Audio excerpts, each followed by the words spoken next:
Hello வணக்க நேயர்களே, எப்படி இருக்கிறீங்க? முதல் ஒரு வீடியோ இந்த விசிட்டிங் விசாவை பற்றி தான் ராஜ் திருப்பியும் வந்திருக்கிறேன். முதல் ஒரு வீடியோ போட்டு நியாயமான ஓட்டம் ஓடினது உங்களுக்காக திருப்பி வந்திருக்கிறோம். வணக்கம் ராஜ்குமார்.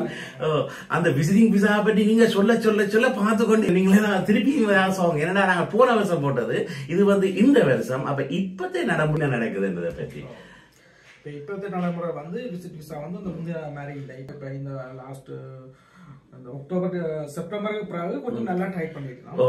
இப்போ எல்லாமே பார்க்கணும். முந்தைய சும்மா வேலையெல்லாம் எல்லாம் வேலையில அடிச்சு பார்க்கணும். பேங்குகள் அப்படி இப்படி செக் பண்ணி தான் எல்லாம் செய்யணும். அதனால இப்ப கூடுதலா கொஞ்சம் கவனமா இருக்கும். கூடுதலாக இப்ப கோல்சன் பேர் நாங்கள் ரிவ்யூ சொல்றேன்னு சொல்லி தான் அடிக்கணும்.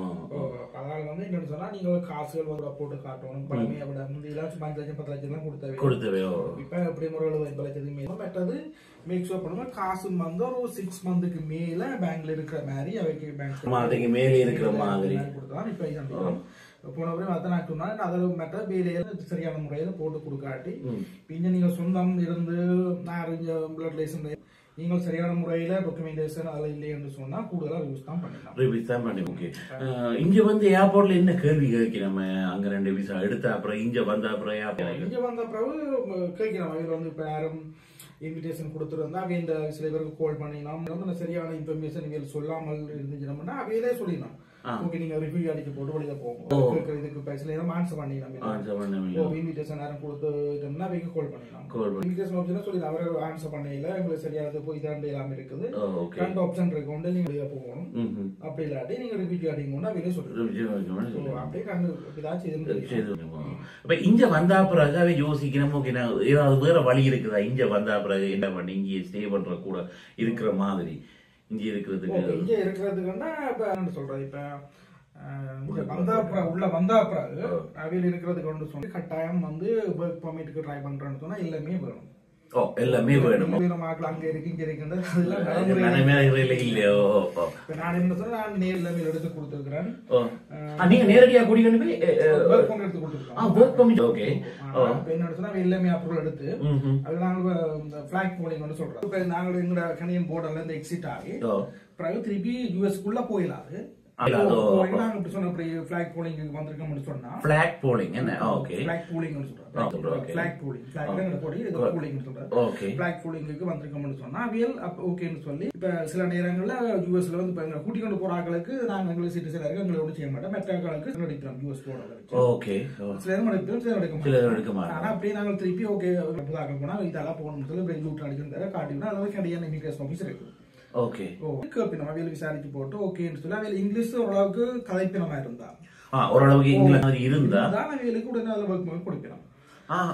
இல்ல என்று சொன்னா சில நாங்கள் சிலர் 3 பேரை கூட்டி கொண்டு போனோம்னா சிலருக்கு ஒரு ஆளுக்கு அக்செப்ட் பண்ணிக்கணும், 2 பேருக்கு ரிவ்யூஸ் பண்ணிக்கணும், சிலர் 2 பேருக்கு குடிக்கணும், ஒரு ஆளுக்கு ரிவ்யூஸ் பண்ணிக்கணும். டிபெண்ட்ஸ் அவையில் இந்த ஃபைலை பொறுத்ததோ. கூடுதலா முந்தைய என்ன மாதிரி செய்யலாம்னு சொன்னா முந்தைய ஆன்லைன் அப்ளிகேஷன் போடலாம்.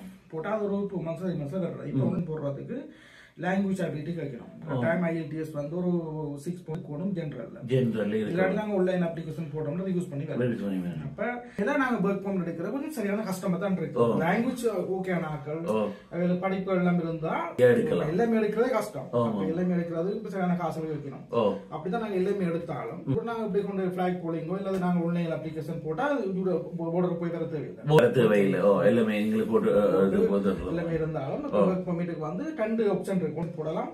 ஆன்லைன் அப்ளிகேஷன் போடுறோம்னு சொன்னா அவைக்கு லாங்குவேஜ் அப்டேட் தேவை 6.0 ஐஎல்டிஎஸ் கட்டாயம் இருக்கும் ஆன்லைன் அப்ளிகேஷன் ஒர்க் பர்மிட்டுக்கு. அப்படி இல்லை என்று சொன்னா நாங்கள் ஏர்லியா செய்யலாம், ஈஸியா ஏர்லியா செய்யலாம். லாங்குவேஜ் கதைப்பினோம்னா அந்த உங்களுக்கு ஐஎல்டிஎஸ் இல்லாம நாங்க நேர போர்டர் கூட்டி கொண்டு போய் பிளாக் போலிங் எடுத்து கொடுப்பீங்க. ஆனா லாங்குவேஜ் கட்டாயம் இருக்கணும். மற்ற அவைகளுக்கு என்ன அப்ளிகேஷன் இப்ப லாங்குவேஜ் கேட்க இப்ப உள்ள நிலைமையில ஆட்கள் அந்த கூகுள்ல டிரான்ஸ்ஃபர் பண்ணி அதை அவங்கள எடுக்க மாட்டாங்களா? இல்ல நேர interest interview block polling US border போய் யூட்டர்ன் அடிச்சு திருப்பி வரும். இமிகிரேஷன் ஆபீஸ் ஒன்று இருக்கு. இந்த போர்ட் ஆஃப் இன்டர்வியூ செய்யணும். அவையல் வந்து கதை கேட்கல வந்து இவையல் சரியான முறையில் இப்ப பெருசா என்ன சொல்லுது அவங்க என்ன கேட்கறாங்க தெரியாது. வந்து ஒரு பேர் டேட்டை பத்தி கூட சொல்லிக்கணும். இப்ப என்ன பண்ணினா இப்படி எக்ஸ்பீரியன்ஸ் இந்த பேக் ஹோம் இந்த ஒர்க்ல எக்ஸ்பீரியன்ஸ் தெரிஞ்ச கதைக்கலாம். இல்லாட்டி கொஞ்சம் கஷ்டம் அதுல ரிவ்யூஸ் பண்ணிக்கணும். ஆனா நீங்க கணக்குள்ள பெரிய நான் போவோம் அப்படி ஒரு பிரச்சனை அப்படி ஒரு பிரச்சனையும் இல்லையா? உங்களுக்கு விசா இருக்குது நீங்க திருப்பி வரலாம் பண்ணிட்டு உங்களுக்கு கேன்சல் ஆகிடும் செய்யலாம். அது கூட அதுதான் இதனையும் மற்றது இப்ப வந்து என்னன்னு சொன்னா எல்லாமே எடுக்கிறது கொஞ்சம் கொஞ்சம் கஷ்டம். என்ன போய் கூட ஆக்கள் வந்து கூட்டிக்கொண்டு ஏன்னா சனத்துகையும் கூடிட்டு தானே வேற வேற கொண்டு வந்து ஒரு இதுவும் பெற்ற நீங்கள் இப்ப எல்லாமே எடுத்து ஒர்க் பர்மிட் நீங்கள் மாத்தினாலும் மார்ச் இப்ப லாஸ்ட் மந்த் March 19th இருந்து இப்ப நீங்கள் டிபெண்டன்ட் போட்டு கூப்பிட்டு முந்தைய என்ன செய்யலாம்னா காசு செலவழிச்சு போட்டு செய்தாலும் அதுக்கு முதல் ஹஸ்பண்ட் இருக்கிறாருன்னு சொன்னா வைஃபை வந்து டிபெண்டன்ட் போட்டு கூப்பிடலாம். கூப்பிட்டு வைஃப் வந்து ஓகே இப்ப அந்த சிஸ்டம் வந்து கேன்சல் பண்ணிக்கலாம். இப்ப இவருக்கு ஒர்க் பர்மிட் இருக்கா வைஃபோ இல்ல வைஃப் இங்க இருந்து ஹஸ்பண்ட் தரலாம் ஸ்பௌஸை கூப்பிடலாம். பேக் ஃபயர் பண்ணக்கூடியது ஒன்றாக இருக்கிறது என்பதும் ஒன்று ஆகும். உதாரணமாக சொல்ல போனால் லேடி டயனா தன்னுடைய 2 பிள்ளைகளோடு கனடாவுக்கு டொரண்டோவுக்கு வருகை தந்தபோது எனக்கு இப்பொழுது ஞாபகம் இருக்கிறது. அதில் அவருடைய 2 பிள்ளையில ஒரு பிள்ளை சின்ன சேட்டத்தையே அடிச்சிட்டார். அது பெரிய இடத்து விஷயமானபடியாக அந்த அடித்தது பெருசாக பேசப்படவில்லை. நாங்கள் பிள்ளைக்கு ரோட்டில் வச்சு அடித்தால் எங்களுக்கு எதிரான நடவடிக்கைகள் வரும். ஆகவே தான் இந்த சட்ட திட்டங்களும் சில வேளை வளைந்து நெளிந்து போகிறது. உதாரணமாக லேடி டயனாவோட மகனை அவர் அமெரிக்காவில் இருக்கிறார். அவர் சில போதைப்பொருள் சம்பந்தப்பட்ட நுகர்வு இருந்திருக்கிறது என்றும் அது அமெரிக்காவில் ஏற்றுக்கொள்ளப்படாததாக இருந்தாலும் அவருக்கு ஒரு எக்ஸெப்ஷனாக விட்டிருக்கிறார்கள். ஆகவே சில விடயங்களிலே சில எக்ஸெப்ஷன்ஸ் வழங்கப்படுவது ஒன்று என்றதுக்கு இந்த 2 உதாரணங்களை பார்க்கலாம்.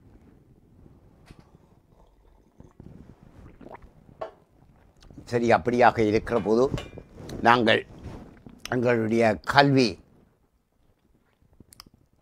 தமிழனை பொறுத்த மட்டிலே கல்வியால் உயர்ந்தவன் தமிழன். அவன் கல்வியாலே நிறைய சாதிக்கிறான். இந்திய தமிழர்கள் பலர் ஐடி துறையிலே அமெரிக்காவிலே கொடிகட்டி பறக்கிறார்கள்.